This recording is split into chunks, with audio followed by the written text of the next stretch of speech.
Welcome, ladies and gentlemen, to the 2017 North American Challenger Series Summer Split Playoffs. I'm Optimus Tom Searfoss, and making his Wednesday Challenger debut is Mark Zimmerman. That's not my debut. I've done Wednesday before. This split. This split, sure. Okay, yeah, fine. okay. Yeah, this split. I'm all thrown off of my days right now. But as we leave the regular season in the rearview mirror and move ahead into the postseason, let's take a look who made it to the semifinals.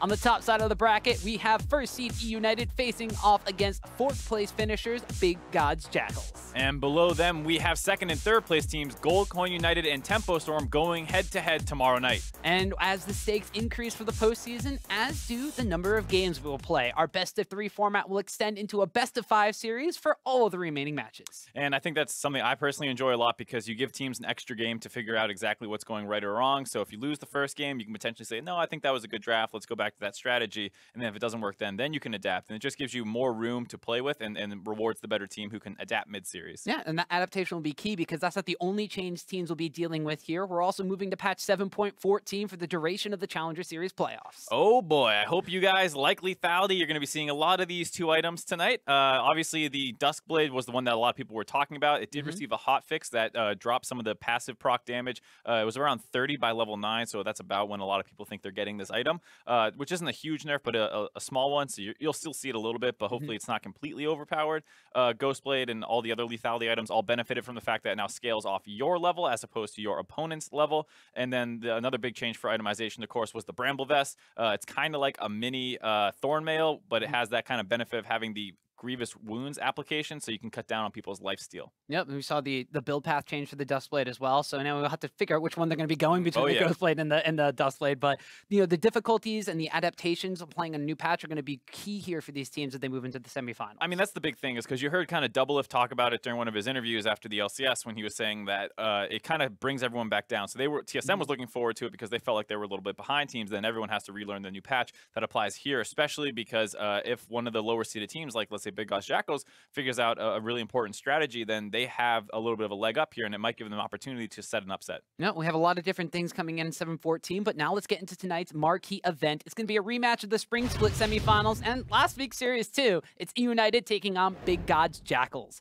And despite a good start in game number 2 last week, Big Gods, they're just unable to walk away with a win, and eUnited wound up taking that series 2-0. Yeah, and based off how these two teams were performing throughout the split, I think that was pretty expected. From a stats perspective, eUnited are better than Big Gods Jackals in pretty much every single lane. You see that a lot of these guys are actually, the leader of their position in the NACS with these kind of things, and that's how it is mostly between eUnited and Gold Coin United to lead most statistical categories. So it's obviously going to be an uphill battle a little bit here for the side of Big Gods Jackals. There's nothing more than I like than proving things through numbers. While eUnited's matches looked rougher than usual last week, losing to both Gold Coin United and then almost dropping a game to Big Gods Jackals. Not quite. We did hear from Deftly in the post-game interview that the team didn't have the best practice coming into the week because Dandy and GBM were busy working on their visas. Yeah, and if eUnited play more like they did the first 4 weeks of Challenger, then they should look very strong over the course of the series. Yeah, but that means, of course, it's going to be an uphill battle for Big Gods Jackals, who might have had their best opportunity to beat eUnited last week, but even though fabbbyyy was fed,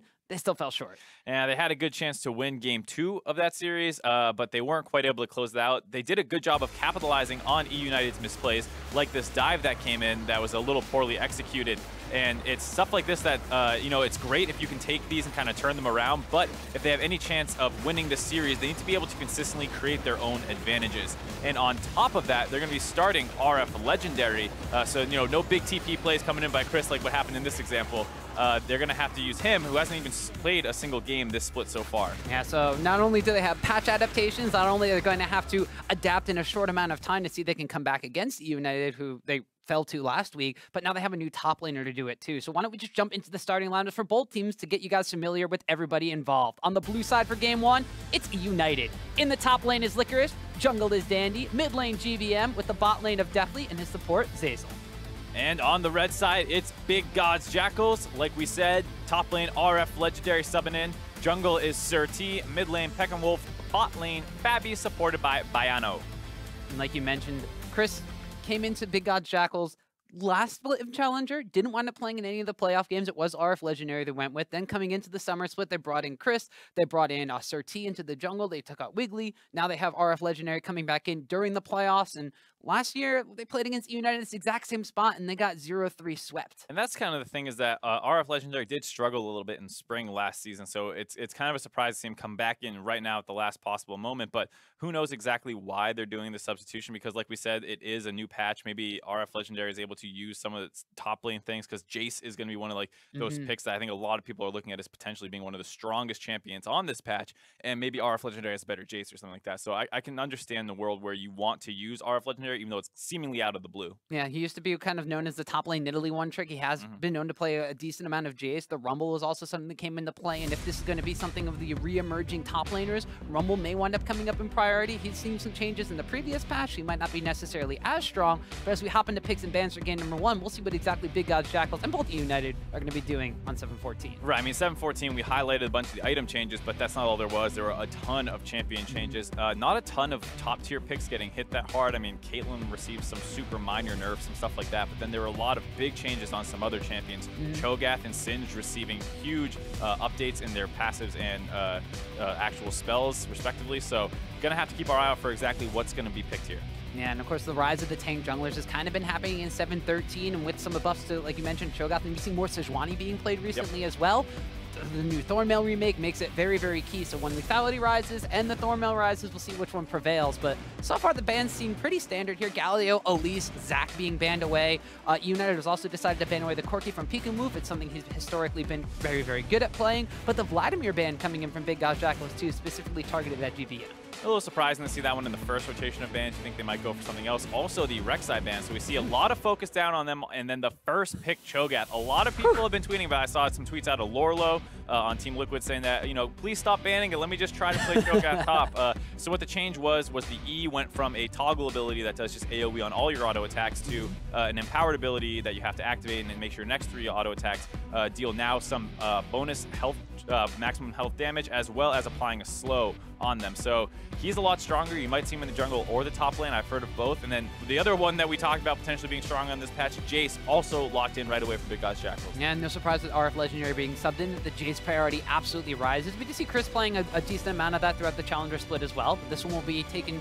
most likely by Big Gods Jackals top lane. We'll have to see as the rest of the pick and ban phase kind of goes through. But also Caitlyn being covered now and will be locked in by Big Gods Jackals. Despite her seeing a lot of kind of priority nerfs and lowering and banning and everything, she's still first rotation priority here for Big Gods. Yeah, I mean, the nerf was so minor. It's a 2% attack speed per level nerf, I believe it was. So overall, pretty minor nerf. And I think it's the kind of thing where you can still take her early on. She still has that pushing power. Then in the late game, she has the massive zone control with the traps and the headshots and all that comes with her. So a great pickup here. And it was a little surprising to see Big Gods Jackals take are not banned on red side. That's something you used to see, but I think maybe they kind of predicted this higher priority on something like the Cho'Gath and some of these other new champions, and they expected it to fall through onto the red side. Yeah. Meanwhile, the side of eUnited are going to be picking up some interesting picks for themselves. Kha'Zix now with the lethality back into his favor, can emerge out of the jungle. You know, he's not necessarily the tanky guy that we expecting to see. However, he was a priority pick previously. We're going to see him again. And then the Alistar coming in as a support option here for Zeyzal. That's also something that was touched very minorly kind of in 7-14.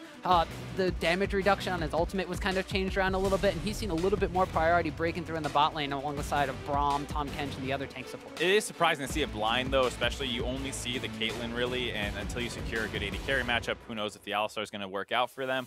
Big Gods takes the Gragas, one of the strongest tank junglers on the patch, which you're probably going to want if the Jayce is going topside, because you won't get any beef up there. But what this is scary is that Big Gods Jackals now bans out the Kalista intelligently, not wanting to give up the Alistar Kalista, which was such a formidable level 6 all-in previously. So that's out, and now if you're eUnited, it's what AD carry you're going to be able to go with. Some of the lethality builders do have decent matchups into Caitlyn, though I would never say that they win the matchup, and then you already have one of the weaker supports in lane with the Alistar. Yeah, well, we did wind up seeing Jhin rise in priority recently. He was one of those kind of lethality go-tos. The Varus has kind of hovered kind of as one of the go-to pickups in the bot lane meta for a while, so we'll see if that one winds up getting locked in here. But the side of eUnited have kind of banned out a little bit of both from the remaining champion pool. They banned away the Ahri, which is not necessarily a high priority pickup specifically for Pekin Woof, but they've also banned away the Bard coming out from Baiano, which has been a big playmaking champion out of a big playmaking player for Big Gods Jackals. And there's still a fair amount of playmaking supports up, though. You might see a Thresh, something like that has not been picked yet. It looks like they are going to go with the Braum instead, wanting to get a little bit more of a front line in, as well as already kind of having the lane under control. Braum's a fine laner in his own right, especially into Alistar, but he provides a lot of utility in the late game as well. So overall, it looks like Big Gods Jackals do have a lot of winning lanes already secured. And then they are going to, save their last pick for mid, assuming that they get a counter pick there. They could end up with 3 winning lanes potentially. Yeah, I mean, things like Syndra are still on the table, who are very high, massive damage AP threats out of the mid lane, since they do have a lot of AD-centric on their team with the Jayce in the top lane. But they also have a lot of long-range poke potential, which is something that a mid laner like Pekin move would slot into extremely well. So we'll see what they wind up riding out their composition with. Meanwhile, on eUnited side, definitely going for a little bit more of the tried-and-true bot lane pick. Ashe has been kind of one of the go-to initiators from that bottom lane ADC marksman role, and one of the staples for deftly too. Very popular pick into the Caitlyn, a very good lane pick. That's what I was going to say. It's kind of his bread and butter champion down there. He is very accurate with his ultimate, a fine laner, able to get a lot of leads for himself. And so you see this team comp of eUnited, a little bit of a 4-1 setup. Obviously, Cho'Gath is not a great split pusher, so he'll probably group up a little bit more with the team. The LeBlanc is going to go probably split into a side lane and try and make stuff happen. And then you have deftly potentially initiating fights with the ultimate, and Kha'Zix kind of running around trying to hope there's a lot of chaos. You can find some pickoffs. Yeah, so eUnited maybe trying to play to the fact that what we saw on the full screen graphic earlier, that they do have very strong individual players and trying to prey upon more chaotic kind of fights. As Big Gods Jackals will lock in that Syndra for Pekin move in the mid lane, they definitely kind of have more of a cohesive unit. They have a very strong front line, they have high damage in the back line, and as you mentioned, very powerful winning lane matchups. Yeah, once again, Big Gods Jackals can also go for that 4-1 split with that Jayce, but both teams, they went with a couple new things on the patch, like we were saying. We got to see the Jayce lock in early, as well as the Cho'Gath. Obviously, that is the matchup I am most excited for, given that these are 2 new champions a little bit with all the changes that came in. So we'll definitely have to keep our eye up there. And then it's going to be about which of those 2 solo laners gets further ahead of the other one. If the Jayce is snowballing, maybe the LeBlanc has a harder time matching him. And the same thing's true in reverse. If the LeBlanc can get going, then you might see Jayce have a hard time in the side lane. And it's been a very long time since we've seen a Cho'Gath on Summoner's Rift to begin with, let alone one into a Jayce matchup here, as we are going to be loading into game number 1 here of our North American Challenger Series Summer Semifinals. eUnited, the number 1 seed, coming into this matchup against Big Gods Jackals on the red side, who are the number 4 seed. If you think you're having deja vu, no, we're not playing a VOD from last week. These 2 teams did match up just last week. eUnited took the 2-0 victory. Big Gods Jackals, though, they kind of stuck to their tried and true. eUnited have a little bit of room for flexibility here with some of the new picks, some of the new stuff on 7-14, and the fact they do come in here as heavy favorites. It is kind of funny that they played last week, and you're thinking, all right, maybe I'm getting some data on my opponent, knowing what they prioritize and things like that, but then you go into the week with a completely new patch, you lose a lot of that kind of information you might have been able to scout out from that series that didn't matter a ton in the last week of the regular season. Obviously, eUnited need to win it to be able to secure that first round or first place seed in the playoffs, but didn't need to show that much. And with a new patch, obviously you're going to be able to surprise your opponents. Yeah, Big Gods Jackals have a little bit of surprise in their own right. The fact that they've subbed in RF Legendary, the fact that they were able to prioritize the Jayce pick over pretty much anything else because they have RF in the top side of the map. And as you mentioned before, he was known a little bit as like a Nidalee one-trick player. Then he started picking up the Rumble and the Jayce. One of the things that we do know that RF was lacking last time we saw him in the Challenger Series was that teleport play. So if they do get into a 4-1 split push scenario, it's really going to be on what has RF learned from his time kind of on the, riding the bench for Big Gods Jackals, and how he's going to apply it. So a little different start here out of eUnited, actually giving Dandy the leash on blue buff. Usually you see people start around mid. LeBlanc not very good for giving a leash on the bot side, and I guess eUnited's bot lane didn't want to give up the leash either or something, so they decided to start on the top side with Dandy. Obviously, Kha'Zix is a champion that can spam ability, sometimes runs low if you are casting your spells all the time, so I can kind of understand a blue buff start here. The question is, does RF Legendary know that? Because if you know the Kha'Zix is clearing down to the bot side as Jayce, you can start playing super aggressive early on. That's kind of what he's already doing. Yeah, we see RF utilizing a bit of the range advantage over Licorice's very tiny Cho'Gath, although we will potentially get to see a very large Cho'Gath in the late game, because haven't seen competitive play on him since that changes. Right, I mean, that's definitely something worth pointing out now that his ultimate can stack infinitely with champions eaten. So he can get pretty big up on the top side, and that's something to keep your eye on as we go later in the game. Like you said, I don't think we've seen a Cho'Gath since that has come through in competitive play. Don't think so. It'll be very interesting to cast on the play-by-play side. If there's a giant Cho'Gath taking up half of my screens, you might have to bear with me on that one. A little bit of a learning curve for everyone involved here. Well, it looks like now that Dandy, utilizing that blue buff star, is going to be invading on the bottom side here. SirT has just gotten the blue buff for himself. Already used the smite to heal off of the wolves. Dandy's going to get leapt on there. SirT has to flash away with a flash follow from Dandy. First blood secured for Kha'Zix. Excellent coordination there on the side of eUnited, able to use the Ashe to potentially scout out the Gragas positioning and his health, knowing that it's pretty low. Now, fabbbyyy caught a little out of position. Zeyzal going to chunk him out, but really smart play overall. Dandy's going to have to give himself the execute here, not able to get out after that kill, but something you're pretty happy with. Get this Kha'Zix snowballing. Don't give the enemy team anything to work with off of it. No double buffs going over to a lane or anything bad. And here you see Dandy knows he's on these wolves. They had already caught vision of him, and he's going to be able to get this kill. SirT trying to wait for the last possible moment to get this flash. Maybe could have flashed a little bit earlier instead of giving Dandy time for the cooldown and sneaking an auto or two more. If he flashed that wall right away, I doubt Dandy follows. Who knows exactly, because then Dandy just gets a free flash out and can continue invading aggressively. A little bit of a lose-lose situation there.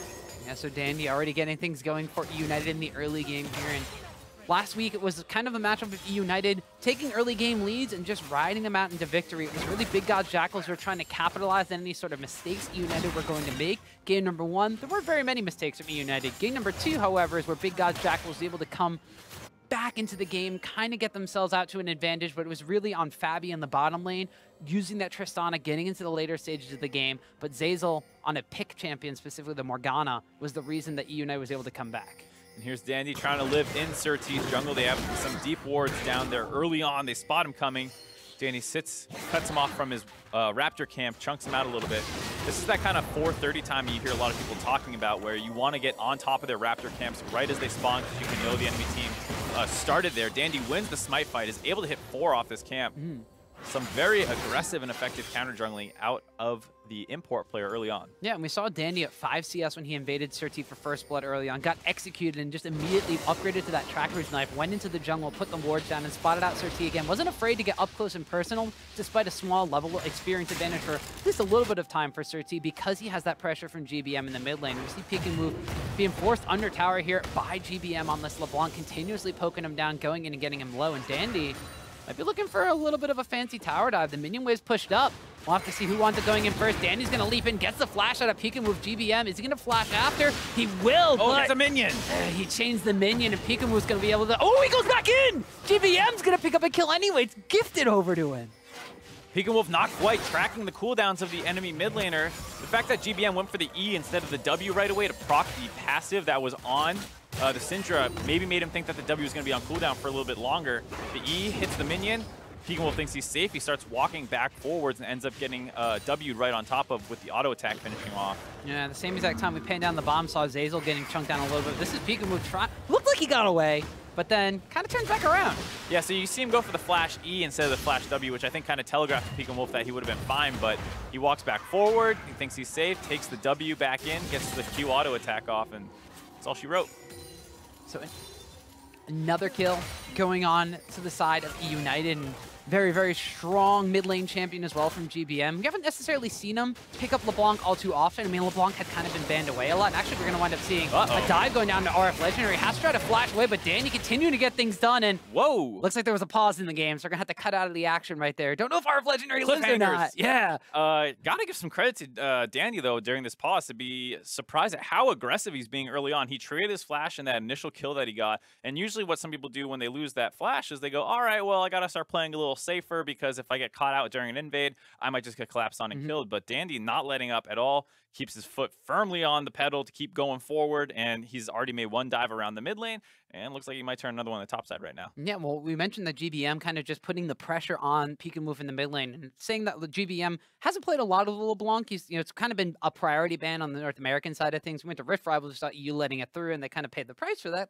They lost the entire event, so there was that. But the LeBlanc too has not really been a GBM style of champion. We're used to seeing like Phoenix and Fly play like the roaming champion once they got these lane advantages, but GBM was kind of known as like a safe farmer, not necessarily known for moving around the map on that champion. Well, especially, even forgetting laning phase, out of lane, the fact that it's a more of a 1-3-1 style champion is something that I don't think we associate with GBM at all. He's known for being a great team fighter, like you said, farm up early on, but then when you get into the late game, his role for the most part when he's playing the Vladimir and things like that is go dive onto the back line and take those 5v5 situations. On the LeBlanc pick, completely different. Sure, you still kind of dive in, but you have to play those very, very carefully. You can't really just dive through a front line quite like a Vladimir can. And then you also should be spending the vast majority of your time just in a side lane by yourself. Right, and we saw him when he was playing the Taliyah, something we also hadn't seen him play a lot when he was in that split push scenario, not necessarily in kind of his positioning and team fight kind of, you know, GBM meta style. He was struggling to find pick-offs utilizing that Weaver's Wall. He was kind of struggling in sort of these split push scenarios where he didn't necessarily understand how strong he was in that 1v1 situation.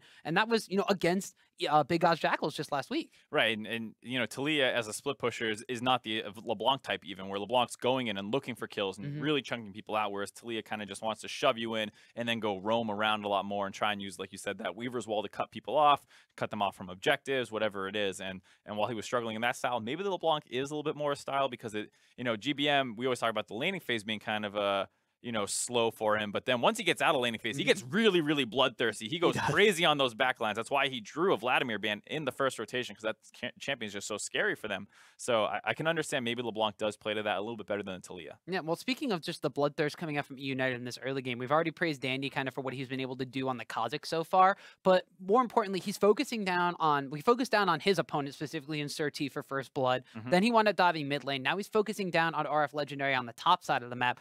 Big Gods Jackals in their series against eUnited last week, their saving grace was fabbbyyy on the bottom side of the map, but deftly and Zeyzal were kind of able to keep their, you know, keep them even if not slightly ahead throughout the laning phase. And Dandy on this Kha'Zix pick now seems to be unlocked to really get those solo lanes across the map snowballing. And that's the big thing. We were talking about, you know, the Jayce to the LeBlanc, who's going to get further ahead. If Dandy actually executes this dive up on the top side, that was a pretty big minion wave. You deny that from RF Legendary. You already got a kill for your LeBlanc now, so you set their top laner behind, you get your mid laner ahead, and then you're basically have given your team the late game already by ensuring that your split pusher is going to be stronger than theirs. Right, and we also don't necessarily know how strong the Cho'Gath is going to be in that situation, too. We mentioned that Jayce, very early game lane-dominant champion, really needs those advantages to kind of keep him ahead in that split-push later stage of the game. If you know anything about top-lane tanks, sure, we haven't seen a lot of Cho'Gath in competitive play recently, but you think of things that you can compare it to, like when top-lane Gragas was a thing, when Nautilus was a thing, when Maokai was a thing. They become these immovable forces that eventually will be knocking down, you know, your doors in these split-push scenarios, and then utilizing the teleport play into fights to really get these flanks off.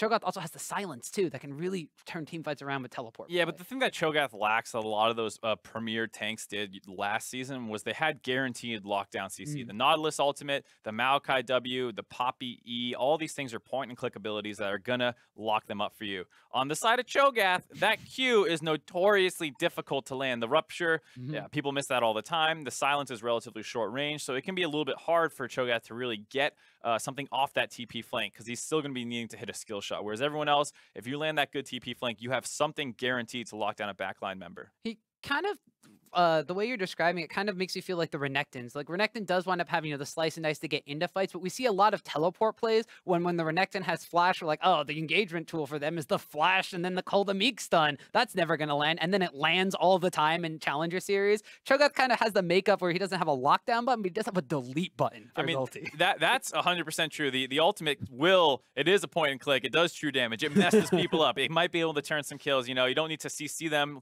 with anything but death, right? Exactly. Best CC. But that said, I mean, people, assuming that he's gotten enough games on this Cho'Gath, because it has been banned a fair amount in solo queue, if he's gotten enough practice on it, then there's no reason to say he can't land these ruptures. I mean, you do have a relatively immobile mid laner in the Syndra who might fall prone to this kind of stuff. So he might find some people that he can kind of knock up with his rupture. The other thing worth talking about with Cho'Gath, of course, that people tend to forget is his passive, the immense amount of sustain it gives him in lane. He has been, I mean, there has been a fair amount of pressure on the top side of the map with all the invades from Dandy, but, you know, we saw him just with a Doran shield and a potion still on him, basically at full health, surviving some of that early Jayce harass. As long as he's able to kind of get some last hits on minions, he has a ton of sustain with that new Doran shield. Yeah, and we've been kind of focusing down on what eUnited has brought to the table, because they're the ones making moves in the early game here, and they're the ones that actually, you know, have some pretty exciting things that we're seeing for like the first time here on 7-14. But Big Gods Jackals, you know, they're on the back foot again. One of the things that we lamented about their series against eUnited last week was the fact that they consistently fell behind in the early game, and they always felt like that while they were making proactive plays and going for fights and trying to catch people out of position, they weren't able to capitalize as much as they could have because they were so far behind early game. I think that's the thing for big Gods Jackals is you have to give yourself a chance in the early game. We talked about them getting some potentially winning lanes. The LeBlanc being picked up and the Syndra, it's much more of a skill match, of course. But the top lane should be winning, and it looks like right now it's already getting turned in the dive. So overall, I like the idea that they went for, picking a lot of really individually strong champions and hoping SirT can probably get involved and snowball some of them. But it's just that he got held down so early on. Then Dandy's put out so much pressure. It is hard for big Gods Jackals to find a chance to make one of these big plays to really cement themselves a lead in one of the lanes. Yeah, and it also seems like the big gods may kind of just fall back to their backup plan of eventually fabbbyyy will get strong enough where he can carry. They have a Braum, they have a Gragas, they have 2 tanks that can provide a very powerful front line. They have a Syndra who, although she's behind right now, still puts out a lot of damage. They have a Jayce that can put out some damage and potentially put some split push pressure down. But if you're big Gods Jackals, you tried this twice already during the regular season against big Gods Jackals, against eUnited, you weren't able to take a game off of them. And the thing is, Caitlyn's not a very autonomous champion in the sense where it's like, all right, well, you got fed on a Lucian, put him on a side lane, maybe you can 1v1 somebody. Caitlyn, from ahead, is still mostly about control and setting up the traps and all this and that. And LeBlanc can ignore that. She doesn't need to go to where the Caitlyn is. She can go into a side lane. If Caitlyn tries to go there, she just goes somewhere else. So there's a lot less stuff like that. As it looks like we're going to get back into the game in a moment here. The dive comes in. Ooh. They get the kill. Yeah, Licorice is barely going to survive through that dive, and they are actually able to capitalize by picking up the kill on RF Legendary. A second kill going over to Dandy's Kha'Zix. And like we said, the big thing about this was getting kind of a shutdown onto this Jayce, misses out on some of that CS and XP. The next wave crashed into the turret as well. It's nice that SirT is up there to be able to grab that. But this is a bit of a disastrous start. Already 1,500 gold advantage for eUnited just 7 minutes into the game. And it's where those gold advantages are. It's on Dandy, it's on Licorice, and it's on GBM.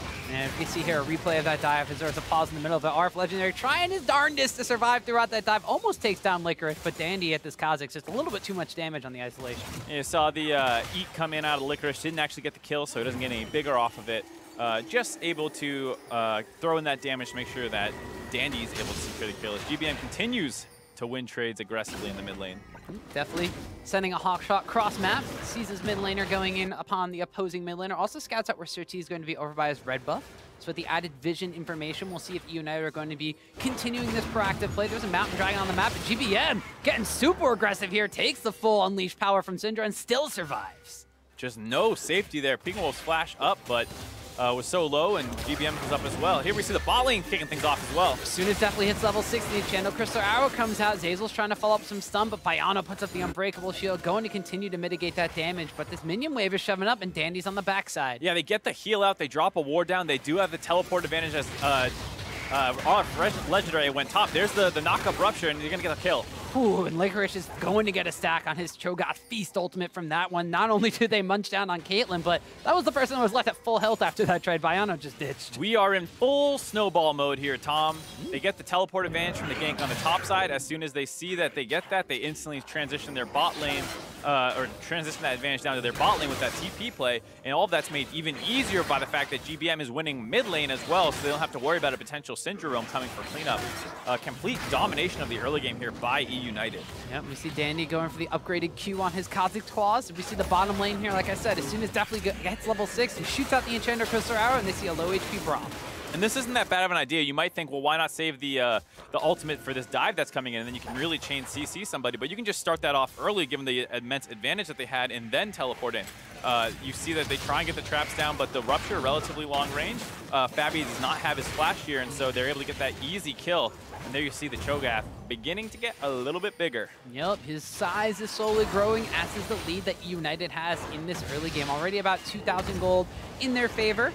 We see they did not transition that into trying to take the first Drake of the game. A Mountain Drake is spawned on the map, but instead stole the blue buff away.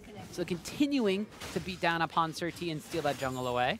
I assume that that disconnect there was what we saw that pause about. These guys still a little bit ahead of the broadcast in terms of actual playing time towards viewing time. So he, as you see, RF Legendary was still moving around just fine, not actually disconnected from the game.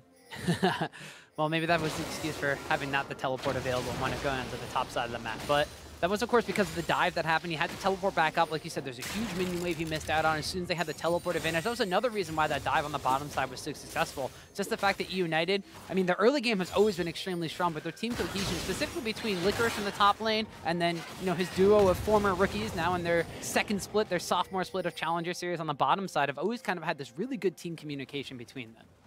I think that's the biggest surprise out of eUnited was the fact that they found such a solid native core with these rookies last split. That was one of the things that a lot of people, when they saw this roster, were saying, oh, well, who are these guys? Are they going to be able to match up to the European imports? And obviously they can, as they make another dive on the top side. Yep, we see the scream come out to silence RF Legendary, and he gets chomped down upon by Licorice, picking up his second kill of the game on this Cho'Gath, making it look pretty good. Yeah, Dandy completely running over this game, involved in almost every single kill aside for that one mid lane solo kill. Also going to help his team get first turret of the game here as Licorice picks this one up.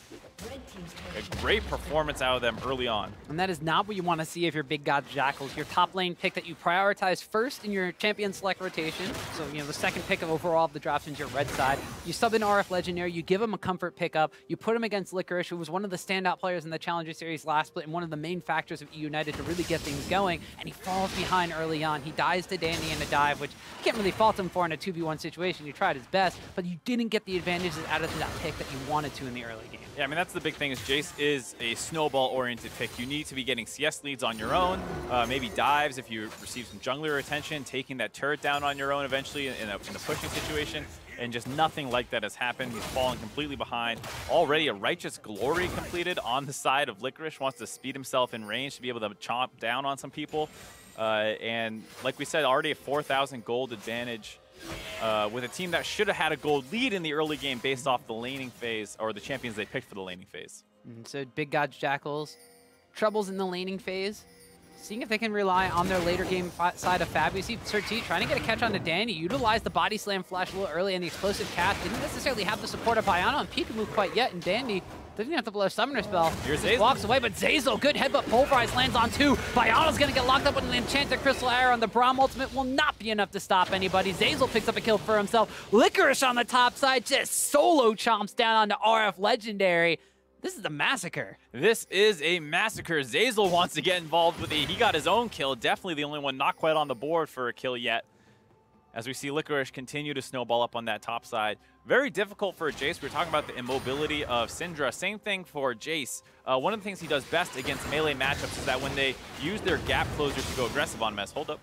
Might see a solo kill in the mid lane. Whew, almost. The best thing about Jayce when he's getting engaged on by a melee champion is that he can use his knockback to create some distance. But against Cho'Gath, he doesn't really have a gap closer. The Rupture, the CC ability, does not actually need Licorice to be next to him. There you see with that Righteous Glory, the immense amount of chase down potential, gets the knockback. But here's the Rupture again, lands, sets up the ultimate bite, gets him right there. And that's what I was saying is that, you know, Jayce can knock Cho'Gath back, but that doesn't actually take him out of the threat range of the CC.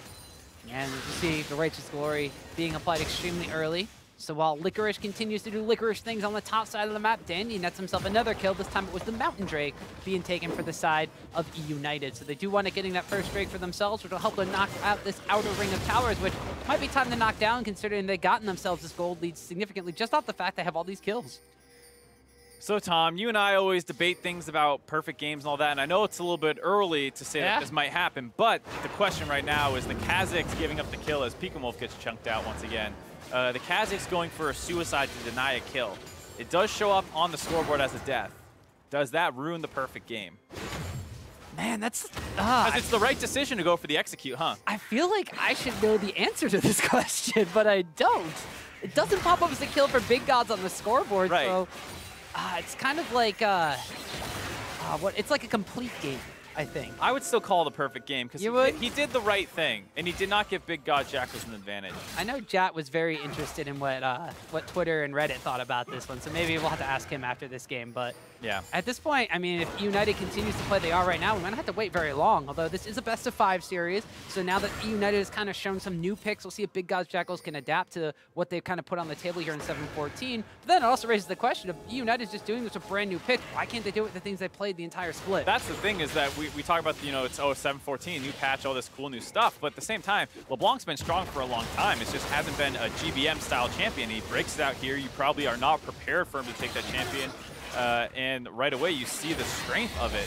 And it's the kind of thing where now all of a sudden you have to add a new priority ban potentially, as well as this Cho'Gath. If you don't play it, Pekin Wolf almost goes down once again, constantly getting chunked out. The bot lane turret getting low, but it looks like Zeyzal wants to start something off. Yeah, bottom lane here for Big Gods Jackals is still maybe a little bit of a rough as they're continuing to push forward down onto the side of eUnited, but still, Zeyzal on this Alistar pickup. I mean, we haven't necessarily mentioned even a lot about the Alistar. We've seen Zeyzal utilizing his boost mobility early on. He's gone for the Ancient Coin line, which no longer gives you that extra kind of, the extra skill point when you complete the quest. Instead, you give allies bonus movement speed when they're running towards you, kind of like your mini point runner passive. Yeah, a little Janna passive as well. Yeah, so being able to utilize that for the engagement, being able to utilize that with this Cho'Gath who doesn't necessarily have a gap closer. And the fact of the matter is he's already engaged combined with deftly's Ashe, and they haven't even made it out of lane phase yet. I mean, that's the thing is fabby's Fabby in the bot lane has actually done a good job of getting that turret down low, but with the complete loss of pressure in the jungle, top, and mid lane, it's very hard to just kind of set up that 2v2 and continue pushing in. You see, once again, they have to vacate the bottom lane because Dandy just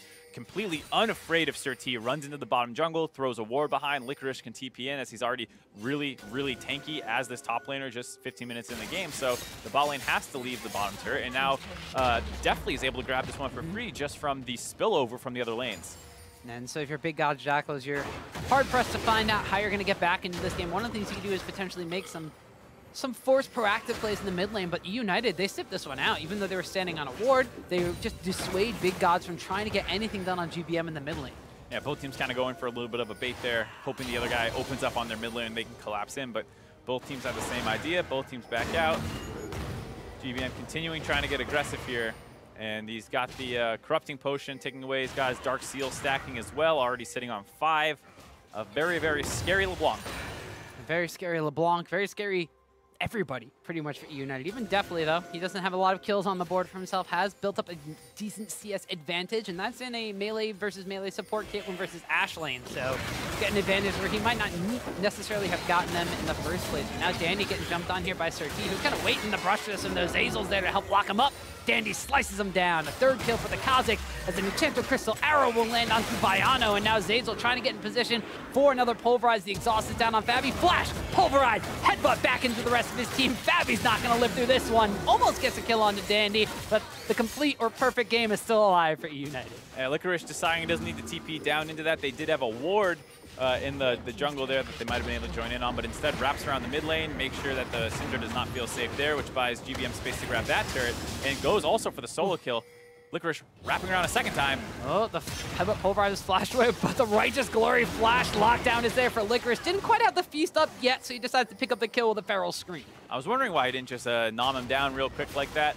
Maybe could have waited a second longer. Here we also see the fact that eUnited, I don't even remember when we talked about it, but they grabbed the Rift Herald, dropped that one down the bot lane, and grabbed the second turret of that lane. That's all outers down now as well. 4 turrets in total for eUnited. One of the things we were touching upon with the change in 7-14 was the fact that lethality scales, now that you have the level advantages, and now you have a Kha'Zix with this Duskblade of Drakthar picked up. That's what I was going to hit on. We have our first 7-14 Duskblade of the North American Challenger Series. You might see a lot more of these if this game goes long enough. I'm sure Jayce will grab one as well. Yeah, but Jayce is at a disadvantage here, where the Kha'Zix are at a huge advantage. I was going to say that, you know, lethality saw a buff where you increase in level and the lethality increases. I didn't see in the patch notes where eUnited increases in lethality with their level either. Yeah, they're getting a lot more dangerous today. We see Licorice already up at 3,500 health just about. It's going to keep going up as he eats people. I don't know how Big Gods Jackals plans on getting through all that health. Well, they got Big Gods in their name, but they're the ones that are going up against the giant Cho'Gath here. But in the bottom side of the map, they're still trying to make proactive plays, but they just don't have the vision control. We saw SirT trying to go for a body slam onto Danny, but utilizing the Kha'Zix invisibility, the Void Assault, just to get him out of there. And they were able to pick up a kill on the jungler who, I mean, at this point, SirT is kind of the only person that can make plays happen on Big Gods. And I do want to say that I appreciate them going for that because they don't have good vision control, and they probably will never have good vision control when you're this far behind. It's so hard to walk in and make sure that you can get some wards down on the camp, and then you know that Dandy's not down there, and then you go for that play safely. Obviously, that's the correct methodology to making a play, but when you're so far behind, sometimes you do have to cut steps out, and one of them is get vision control, and you just kind of hope that he's not down there in that brush, and you can make that 3v2 play. So I appreciate that Big Gods Jackals is still trying to be aggressive. It's just unfortunate that they are so far behind that they can't really do it the correct way. 10,000 gold disadvantage for Big Gods, and they've lost 2 dragons at the same time. So that's going to be the side of eUnited, continuing to pressure mercilessly on all facets of Summoner's Rift. Top lane winds up going down to GBM as he utilizes that LeBlanc split push way more effectively than his Taliyah in the last best of series we saw between these two teams. They got the 1-3-1 split push down pat now. Last series they played against Big Gods Jackals, we said the Gnar pick coming in from Licorice. They didn't necessarily play around that one to its fullest potential, and that's how Big Gods got back into this one. But now they got GBM as a side lane threat as well, and it's really difficult for Big Gods to mount the comeback. Yeah, they also didn't have 11,000 gold lead last series, if I'm not mistaken. That's true. Not at 20 minutes. Yeah, definitely not at 20 minutes. So a little bit easier to close out here if you are GBM on this LeBlanc pick. Sometimes when it's an even game, you have to be a little bit concerned about people collapsing on you, and if you don't execute correctly, will you lose the 1v1? At this point, they're so far ahead, they basically don't have to worry about much of anything. You see Licorice just run under the turret, baits out RF Legendary's Blade of the Rune King there, and just dips back into the jungle. Didn't even see his health bar dip. Yeah, well, he's got the full combo going on, the Righteous Glory, the Warmog's Armor, and he's going for that Gargoyle Stone Plate next up, so that's going to be, you know, that ridiculous Cho'Gath ultimate. Yeah, I was about to say, well, another thing that we mentioned with this ultimate was that it, you know, scales off your health now, and there was a video out not too long ago, hit the front page of Reddit. I think it was Valkyrin who made it, where he, you know, pops Gargoyle Stone Plate active to get the giant bonus health combined with the bonus health of his ultimate, and you stack all this other health, and you end up basically doing 1 billion true damage to anybody. So you're going to see Licorice actually legitimately start one-shotting people with the ultimate. Zeyzal looks like he might be caught out, but he's going to use the Unbreakable Will. Gets himself very tanky because that one's got some extra damage reduction on it now. fabbbyyy in the meantime trying to go onto Dandy, who's exhausted in the backline, but Licorice is teleported in the middle of everybody with GBM. The first kill gets picked up by Licorice as he doesn't even need the feast to take down SirT. Pekin Wolf's going to die on the backside of the fight as now RF Legendary's going to fall. 14 kills to 0. eUnited are destroying Big Gods. Big Gods looking for anybody to open the fight up on. Of course, it's Zeyzal, who is that Alistar. We talk about some small buffs to his ultimate there, able to use it to survive that fight early on, buys enough time for the rest of eUnited to collapse in on it. Almost got GBM down, did get low, but couldn't finish him off. eUnited walks away with a 3-0, and they're going to take off this Baron as well. So immediate turn on to Baron here from eUnited. They pretty much got everything they can need in order to try to close this game out against Big Gods Jackals. For 15,000 gold lead now almost, that the Baron buff has gone down. 14 kills to 0, double dragons. They got the Baron buff to push down, and Big Gods Jackals, they don't even have some members in double, well, now they do. Baiano finally hitting level 10. Hey, there we go, minor victory. So here we see, you know, Zeyzal trying to camp that pink rush and maybe, or pink ward and start something off. He gets jumped on, but he pops that ultimate, as well as getting that Mastery Shield. Comes out relatively healthy on the other end. Licorice just runs in as that big frontliner, able to chunk down multiple people below. That big chunk of damage was from LeBlanc, I believe. It looked like Cho'Gath's ultimate was on cooldown, so that was not actually his ultimate. I assume it would do more damage than that. Yeah, at this point, yeah. Ooh, RF Legendary. Just going to get chopped to pieces by eUnited. Yeah, it's really hard to play a squishy champion like Jayce when you're this far behind, and it's not like eUnited lacks engage tools. They have an Alistar, they have a big Cho'Gath, and you see them just pressuring super hard around this turret. Zeyzal's starting to get pretty low, though. Yeah, he doesn't look to be very afraid, though. Dandy, though, is going to get jumped on by the Syndra. He goes will down. wind up falling. No more perfect game mark, but eUnited are charging into the base of Big Gods Jackals. They've gotten 1 kill, but there's only 1 member left alive, and I don't even know if Baiano's going to survive for long enough. He will make it back to the summoner platform, but a mid lane inhibitor is going to go down for eUnited. eUnited does not look like they want to back off either, continuing forward with this Baron-empowered push. They are missing Dandy, but the other members of the team are extremely fed as well. How are they going to get through Licorice? You see him just eat that shock blast and take almost no damage. They take the first Nexus turret down. Looks like this is going to be game. Yeah, it looks like it here. 24 minutes into the game, eUnited will storm the base of Big Gods Jackals, and with still plenty of time to spare on their Baron buff, the first Nexus looks like it will fall this best-of-5 series. Zeyzal's going to go in. They're going to pad a little bit of their KDA stats, but once RF Legendary flashes away, the Nexus will be the main focus. 18 kills to 1. eUnited take game 1. A dominating performance overall, almost a perfect game until that last kill by Dandy during that push gives that one up while he was diving. it's fine overall. I'm sure they're not worried about that. In the playoffs of all things, much more concerned about actually picking up that W. And I mean, you know, though he did get the kill over, I think you have to look at Dandy for kind of the MVP of that game. The early kill onto the Gragas shuts him down. Repeat gank into the mid lane, gets a kill, snowballing his split pusher, ganks up on the top side. All of that was insane. Yeah, we heard from Deftly just after the series against Big Gods Jackals last week saying, like, yeah, it was a bit messy. We still 2-0'd Big Gods, but it wasn't as clean as we wanted to. You know, the Koreans were working on their visas. We didn't have a lot of practice time. This is with 1 week of full practice time and a brand new patch, and Dandy and GBM both having standout performances. Yeah, luckily they do get to build off some existing synergy. It's not like this is their first week of practice, of course. But yeah, they adapted to the patch extremely well. You see them bust out the Cho'Gath pick, as well as the Kha'Zix, 2 champions that are going to benefit from the changes, as well as bringing out the LeBlanc, a different look than we've seen out of GBM. Yeah, and specifically coming out of that Kha'Zix pickup, they got such huge early game advantages that let GBM's LeBlanc really run away with mid lane and let that Cho'Gath get ahead of the Jayce.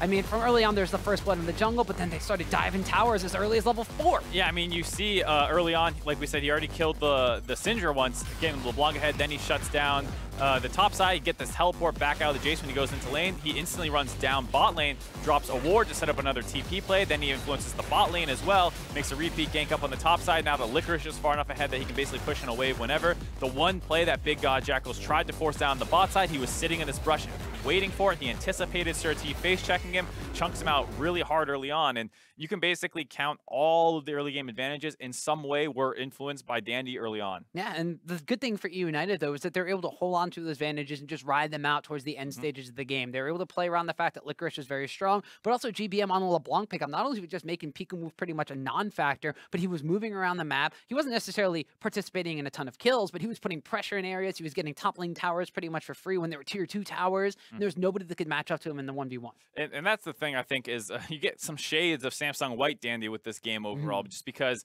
that's what he was known for, was just being so aggressive in the enemy jungler's face all the time, turning plays with the rest of his team. He was always well coordinated in dives, and a lot of these were the kind of things that he had to team up with somebody else to do. It wasn't just, oh, I'm on a solo mission, I don't need to worry about my communication, I'm just going to go make a play. The first one kind of like that, but the dive coordinating with GBM, the dive topside with Licorice, and then also the TP play bot side coordinating with Licorice as well. Very impressive stuff to see out of them, because this is a really team game. Even though it looks like a massive snowball and you want to point to just individual outplays, most of it was very intelligent stuff out of eUnited. Yeah, and they played aggressive, but they played intelligently with it. And the fact of the matter is, even though Big Gods Jackals tried to make things happen as the game was going on, they didn't just kind of roll over and die. No matter how proactive they tried to play, they were too far behind to really capitalize on anything. And in the game-ending fight, it just holds true. They try to get a pick onto Zeyzal, but he stays alive for so long that all these members join up from eUnited. Another champion on 7-14, eUnited using right away. This Alistar pick, it's always been extremely tanky with that ultimate. They try to open up onto him, desperate for a target. They can't quite do it. The wards are obviously behind them. eUnited were so far ahead. They, of course, have deep vision. That opens up a teleport flank for Licorice. GBM comes flying in the side as well. Dandy was also wrapping around. They just jump right onto the backline of Big Gods Jackals. Relatively immobile with the Jayce and Syndra picks, and they go down extremely fast. All right, it was a minute and a half later. The game wound up ending, and they suffered their first death of the game that wasn't an execute. There we go. We're going to be headed for a break. There's more Challenger coming right up, so when we return, we'll see if Big Gods can tie the series or if eUnited jumps out to a 2-game lead.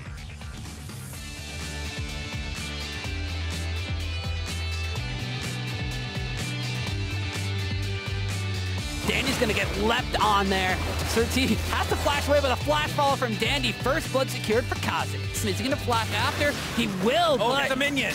He changed the minion, and Pekin was gonna be able to, oh, he goes back in! eUnited are going to be continuing this proactive play. There's a Mountain Dragon on the map, and GBM getting super aggressive here. Now Dandy getting jumped on here by SirT, who's gonna wait in the brush for this, and those Zeyzals there to help block him up. Flash, pulverize, headbutt back into the rest of his team. Fabbyy's not gonna live through this one. How about pulverize his flash away, but the Righteous Glory flash lockdown is there for Licorice. Dandy, though, is going to get jumped on by the Syndra. He will wind up falling. No more perfect game, Mark. But eUnited are charging into the base of Big Gods Jackals.